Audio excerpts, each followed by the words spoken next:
Vande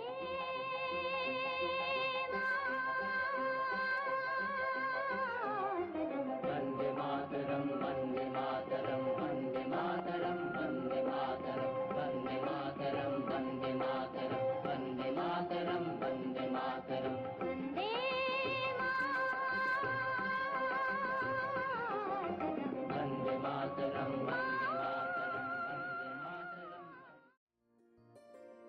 Friends, Namaskar, Vande Matram. We are going to start a series giving you various videos describing the history of Bharat, our motherland, and how Bharatiyata prevailed over so many centuries. So, this will give you a glimpse and infuse a sense of pride in our culture, in our traditions, in our being Bharatiyas, and try to remove the false narratives that have been fed to us in our flawed education system, thanks to the British. And we will also give scientific evidence of all the traditions that we have been doing for thousands of years, and the basis that the scientific evidence will prove that these traditions are well thought of, and that is the reason that we continue to have them even after so many years. So with your permission, allow me to begin. Vande Matram.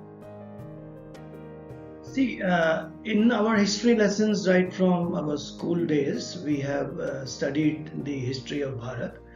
One thing that emerges if we go through the history is that over centuries, successive invasions of India have happened by Central Asian, Islamic, European powers, which has led to widespread destruction of our indigenous institutions, which has erased or tried to erase the cultural essence that we have as Bharatis.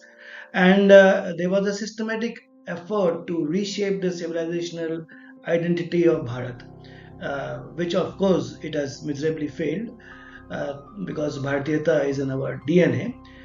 And through these invasions, there is, deep scars on the educational, spiritual, and socio-political fabric, which we have as the present days. But we, as a collective effort, would like to, take steps to rectify these. Over last 3,000 years, there's too much text, it is not important. I'll give you the essence of it. Right from 535 BC, when Darius, Persians, they invaded, and then Alexander, Seleucus, Indo-Greeks, Hans, Muhammad bin Qasim, Muhammad of Ghazni, Muhammad Ghori, Alauddin Khilji, Timur, Babur, Mughals, Nadir Shah, British India, and then the British Crown rule. All this is a history of 3,000 years of plunder. So, the effect that this has on our civilization, on our Bharatiyata, will be discussed in the subsequent slides. But it has been very long since these kind of invasions and control by foreign powers have continued, and of course it has left some deep-rooted effect on our psyche, and it is because of individual efforts through governmental efforts that we will seek to redress this, and not only keep the Bharatiyata alive, which has happened in spite of all these invasions, but to nurture it and make Bharat a really strong and spiritual nation. So we will discuss that. So many years of which the longest duration were by the Mughals. So if 1526, Babur has come, and till 1857, 1757, they have ruled. So 200 years, and then from that period onwards, 300 odd years the British have ruled. So this has happened in our history. Just imagine the effect of invasions on the Bharat's GDP.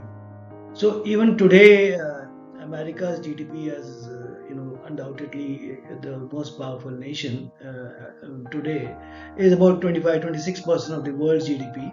And India during that ancient times was at 30% of the world's GDP, which has went on getting reduced. The Mughals, did the reduction from 30 to maybe in the 20s, but the major reduction of the GDP happened during the British rules. So this was a very, very deep-rooted attack on our industry, on our local, artisans, and this has led to a complete downfall of our homegrown industries. And when we gained independence, the GDP was as low as 4%. Of course, after independence, it has subsequently improved, and we will soon be one of the superpowers. What has happened is the destruction of knowledge and culture. So this is very obvious that we are aware of it also, that Nalanda, Vikramashila, Takshila, once global hubs of learning, were destroyed by Khilji in the 12th century, and we are aware of the stories that we hear, and there are some episodes on the web in which it shows that it took many months for all the books and manuscripts that were burning the fire to extinguish. So these acts were not isolated. We find a broader pattern of dismantling indigenous education, the systems that preserved Sanatan Dharam, the Sanskrit and philosophical traditions were constantly under attack. So this was, and when you burn a library, like it was done in Nalanda and other ancient libraries, you're not just destroying or burning a library, you're just destroying books, you are erasing memory. That is what was tried. And Nalanda did not fall in a day. It fell when we forgot to guard the flame of knowledge. Whatever spiritual knowledge, whatever ancient knowledge that we had, we have somehow forgotten to protect it. Unless we have the strength to protect what we have, there will be others who will be wanting to grasp it from us, and that is exactly what has happened. So a civilization dies not only when its buildings crumble, but when its stories are silenced. So this was the attempt made by these invaders to silence the stories. And as we know, the history is only written by the victors. So all our actual history was forgotten. There was temples getting desecrated, and the cultural assault on our Bharatiyata. So Muhammad of Ghazni, Aurangzeb led campaigns that looted and desecrated temples, Somnath, Kashi Vishwanath, Mathura, and not only for wealth, but for symbolically undermining the spiritual and cultural heritage of the land. So the temples were not only religious centers, they were repositories of art, music, dance, and community learnings which were attacked. Because to strike a temple is to strike at the very soul of the people, and this soul was stricken many times over. So not only they looted gold, but what they feared was that the spirit enshrined in the stone that they could not loot. The other effect was the language and the identity suppression. So the burning of scriptures, palm leaf manuscripts, libraries was a recurring tactic to erase historical memory, spiritual knowledge, and Sanskrit over time, which was still considered, and at that time it was prevalent to be the most scientific language. And the other regional languages were totally marginalized. So Persian became court language under Islamic rule. Later, English replaced Sanskrit and vernaculars during British rule. and all our knowledge systems were funneled as per the doctrines of Macaulay and the other villains. So, like it is said, that you kill a language and you kill a worldview. So that is what was done to us, because Sanskrit was not just a tongue; it was the breath of civilization, and it was, it snuffed out. It is so fortunate that we have, by some learned scholars and in present day Bharat, trying to rekindle the flame of Sanskrit, and I have also tried to learn Sanskrit, which is a very very profound language, very very scientific, and there are very many rules, not very easy to comprehend, but we are still trying. So when we stopped speaking in our mother's voice, mother tongue, which is the regional places in India had their own tongues. So when we stopped speaking in them, we began thinking in our masters. So that is what has happened. Colonial education and mental colonization. This is a fact. As you are seeing, I am speaking in English, not in Hindi, Punjabi, Sanskrit, or any other regional languages, because the colonial education has made us such. Learning other languages is not bad. It is a good thing. As many language that we learn. What is bad is that we consider any language is superior than the other, and the persons who speak the language that we don't prefer to be inferior. So that is what has happened to us, even on present day.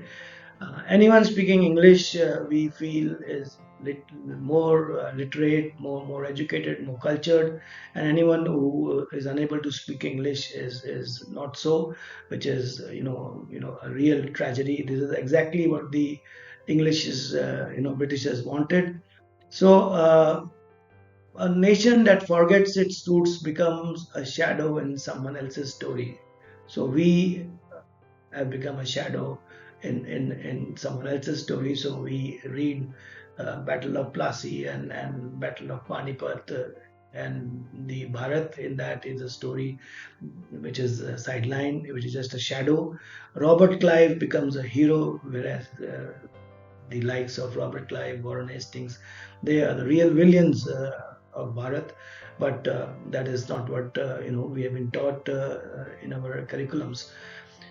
So they have the colonial masters taught us to read, but not to remember the glorious past that we have. So they discredited indigenous sciences, philosophies, and actual heroes, and replacing them, like I said, with likes of Robert Clives and others. And they glorified colonial rule and diminished native achievements. You are seeing what damage they did to our GDP. So whatever in the name of infrastructure building or development or educational upliftment that they have done is for their own benefit. They have the missionaries have opened up schools. I am also a student of that, but that was to promote their own interest of spreading Christianity. They have built up infrastructure which was required by them to enhance the loot and plunder of India, so that from the interior regions they could take whatever they needed to send to all parts of the world, and take the loot to maintain. So all of that has happened because of their self-interest. Sadly, the historical distortion and loss of pride is something which has still we are not able to correct. So much of Indian history written by them, the colonial and court historians, often portraying. So if there's a historian in the Mughal emperor's court, वो क्या लिखेगा? वो तो emperor की अकबर को great ही बोलेगा ना, और हम वही अकबर great आगे बढ़ते बढ़ते then we also it has come to our educational curriculum, it is a really tragic episode, and we have forgotten the likes of Chanakya, Chandragupta Maurya, and so many dynasties we will cover up in the subsequent videos. Actual heroes, Rani Durgavati, Maharana Pratap, and others have been, just a small mention, if any, in our history books. So history, actually, we all know, is not actually what happened. It is what the victors choose to remember. So जो लड़ाई जीत गया है वो तो अपने हिसाब से ही history को लिख रहा है, और वही हम पढ़ रहे हैं और उसी को हम सही मान रहे हैं. So when heroes are forgotten and invaders glorified like we do, the soul of a nation weeps. So the attempt of the series of videos that we'll do is to remember the glorious past that we have, and to apply balm on our soul, which has been in so many centuries withstood the onslaught of these invaders. So we were taught to bow before those we once resisted, or that has happened over history, forced conversions, cultural alienation. So Islamic invasions ने भी forced conversions किए, अभी भी चल रहा है, and destruction of sacred spaces अभी भी चल रहा है, and later whoever has come, they have whether it is the Mughals or the Britishers, they have marginalized the Sanatani practice and institutions. So they did not change names, they try to rewrite the soul. So there's a lot of credit, there's a lot of merit in trying to put the correct names back in place, which is the attempt that presently be going on. So dharmic lamp that we all had, lamp हमारे अंदर भी जलता था, it was dimmed, but डर से और जोर जबरदस्ती से वो लैंप को बुझा नहीं पाए. So the effort of these videos will be to make that flame again bright. So whoever converts does not do it by choice. So it was even in present days, it is a cry in the dark. There is something lacking economically or spiritually that these people are seeking out in these conversions. So when temples were raised, tongues were silenced, the heart of dharma obviously bled. So modern consequences, this is something which we are all guilty of. So the cumulative effect of centuries of cultural suppression led to a deep-rooted inferiority complex. Like I said, English बोलना बहुत cultured है, बहुत westernized है, और जो India की बात करें या talking about Sanatan Dharma, so they are all not relevant. So Western culture idolized, and Bharatiyata traditions are regressive.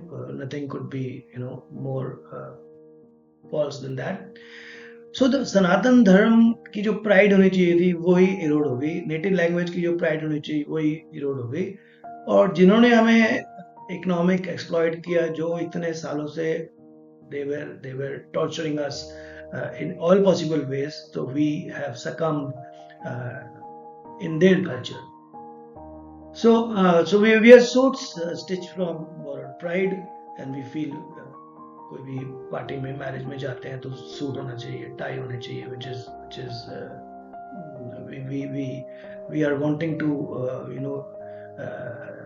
somehow be seen as westernized. So the mirror reflects a stranger, not the son of Bharat. जब हम शीशे को देखते हैं तो वो जो शक्ल नजर आ रही है वो एक भारतवासी की नहीं है, वो एक स्ट्रेंजर की है जो किसी ने चेंज कर दिया हो, उसका कैरेक्टर, उसका soul. So we will build skyscrapers but forget the mountains of wisdom beneath our feet. अपनी culture, अपनी सभ्यता को हम even at the cost of development, we should not be sacrificing these. So the West might have given us road, but जो रास्ता था हमारे soul को self realization करने का, which is the basis of Sanatan Dharma, that was lost. So progress को तो हमने चेज किया, बट जो हमारे एंसेस्टर्स की बात थी, जो उनका पल्स था, वो हमने छोड़ दिया. So this is the. तो बिकॉज ऑफ दिस, जैसे हमने कुछ वीडियोस पहले बताया था कि सभ्यता can be considered as the body. So हमारे भारतीय सभ्यता पे अटैक हुआ, एंशियंट यूनिवर्सिटीज पे जब अटैक हुआ, स्क्रिप्चर्स हमारे जलाए गए, temples were desecrated and forced conversions happened. So these were all effect of assault on our Sabhyata, which is the body of Bharatiyata. So language was suppressed, colonial education, like we said, Macaulay's anglicized system got introduced. I'm again repeating, speaking or learning English or any other language, be it Chinese or French or German, is a good thing. It's an asset to have. But to consider that Hindi or Sanskrit or your regional mother tongue is inferior, यहाँ problem है. So that is a small distinction, and there are wars, between states even today on language issues, which is so futile and so preventing us from development. So historical distortion उन्होंने किया, loss of pride किया, westernization कर दिया. So ये सब हमारी body पर attack था. बॉडी पे ही अटैक नहीं हुआ, सोल पे अटैक हुआ.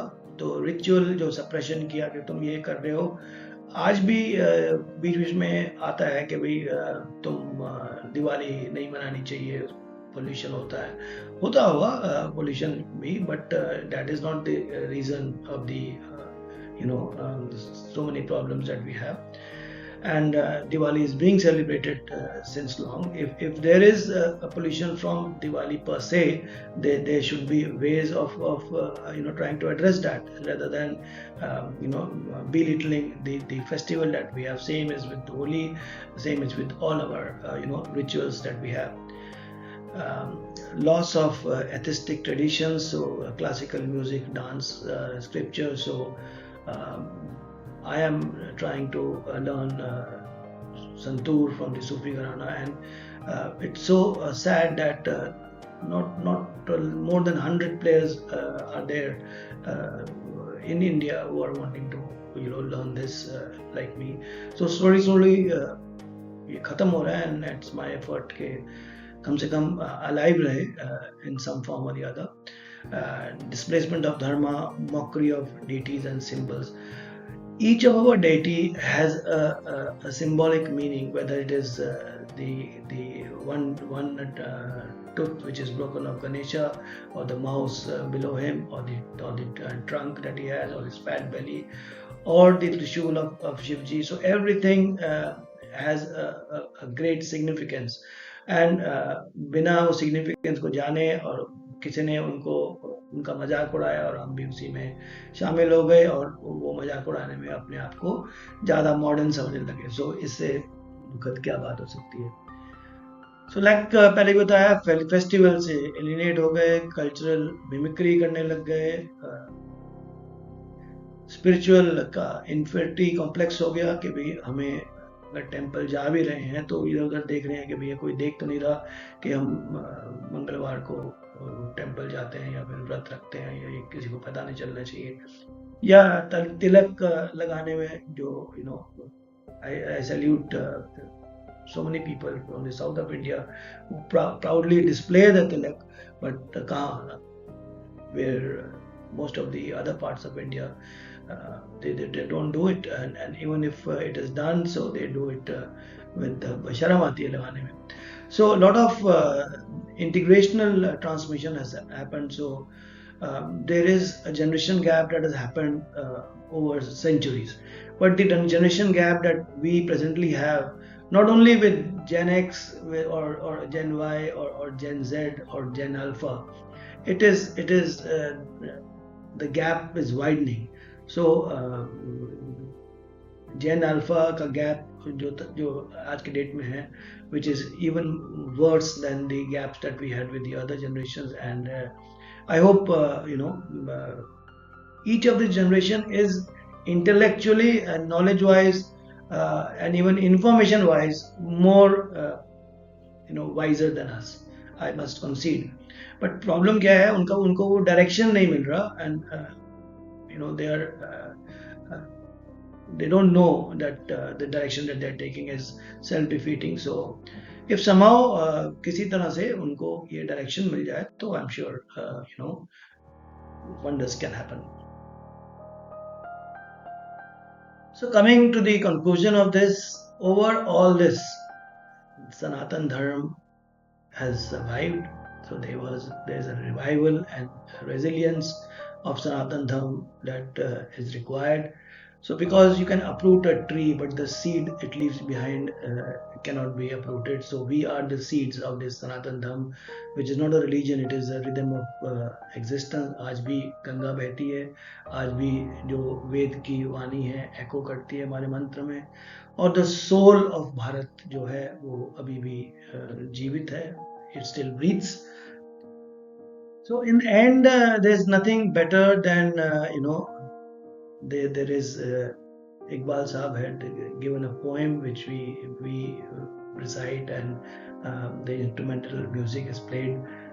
So यूनानो मिश्र और रोमा सब मिट गए जहां से, अब तक मगर है बाकी नामो निशान हमारा, कुछ बात है कि हस्ती मिटती नहीं हमारी, सदियों रहा है दुश्मन दौरे ज़मां हमारा. So over centuries, whatever has happened, but we have remained very, very Bharatiya in our DNAs, and the historical trajectory, it underscores the resilience of the soul of Bharatiyata and our Sanskriti, despite centuries of assault, and it is our duty to revive and reassert itself. But the challenge हमारे लिए है, which I will request all of the listeners to appreciate and then do the needful, is to reclaim the cultural confidence, to revitalize the indigenous knowledge systems that we have, and rebuild narratives rooted in truth and pride, because the very word Bharat in Sanskrit means seeker of truth. So with this, we end this video and we will continue in the further sessions. Thank you. Vande Matram. God bless.